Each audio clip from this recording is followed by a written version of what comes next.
গোবিন্দগঞ্জ পৌরসভায় পাড়া মহল্লায় এই ময়লা আবর্জনা ফালানোর জন্য পর্যাপ্ত পরিমাণ ডাস্টবিন নাই এবং সেই সাথে নাই পরিকল্পিতভাবে ব্যবস্থাপনা করার উপযোগী কোনো সমিতি।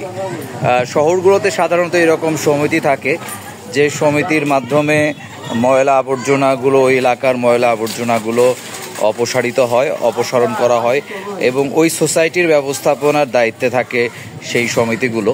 তো এইরকম সমিতি গোবিন্দগঞ্জ গড়ে উঠলে গোবিন্দগঞ্জের শহরের বিকাশটা আরও ত্বরান্বিত হবে, এমনই কথা বলছেন এলাকার জনসাধারণ। প্রতি মাসে একটা টাকা নিয়ে ওনারা মাল উঠায়, বাসায় বাসায় থেকে ইয়ে করে, কিন্তু তারা দিতে পারে না, মানে কিছু বিল্ডিং এলা, কিছু বাড়ি এলা দিতে পারে না, যার কারণে ওনারা তাদের বাড়ি থেকে নেয় না, এরাই রাস্তায় ফেলা। বগুড়া প্রতি বাসা বাসা ওটা একটা কোম্পানির আন্ডারে, এনারা হয়তো কোম্পানির আন্ডারে নয়, সেই কারণে এনারা এইভাবে ইয়ে করতে পারে না, মানে কিন্তু ওনারা ওই প্রতি মাসে মাসে টাকা দিয়ে প্রতি বাড়ি বাড়ি থেকে কালেকশন করে। আর কিছু কিছু লোক আছে যারা একদম নৈতিক চরিত্রে রাস্তা ফালালে ভালো মনে করে, মানুষের দুর্ভোগ বোঝে না, গন্ধতে বার হয় এটা বোঝে না, রাস্তায় সরে ছিটে যায়, কুকুর ধরে এটা বোঝে না, যার কারণে।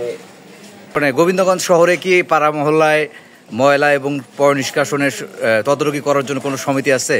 না না না, সমিতি নেই। করা উচিত, করা উচিত। আপনি প্রত্যাশা করেন? হ্যাঁ। এর জন্য কোনো সমস্যা হচ্ছে কি? সমস্যা তো হচ্ছে, যে রাস্তাঘাট দেখেন কেমন।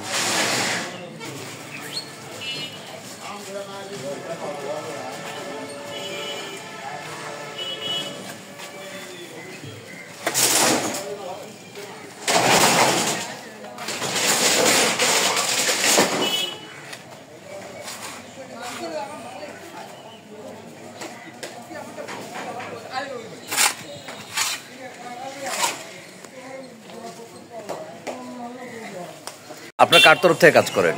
আমরা এখন সার্ভিস তরফ থেকে কাজ, মানে পৌরসভার তরফ থেকে, তাই না? পৌরসভার তরফ থেকে।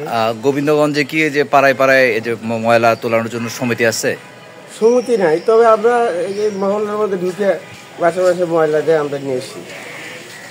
আপনারা কি এতে মানে কমফোর্ট ফিল, মানে এই যে বাসা বাসা ডাস্টবিন আছে কি গোবিন্দগঞ্জ পৌরসভায়? ডাস্টবিন বাইরে রাস্তায় আছে, রাস্তায় আছে, মহল্লায় নাই। না, মহল্লার মধ্যে কোনো ডাস্টবিন। যদি মহল্লার ভিতরে সমিতি থাকে, সমিতির মাধ্যমে যদি ময়লাগুলো তোলা হয় তাতে কি ভালো হবে? তাহলে তো ভালো হবে।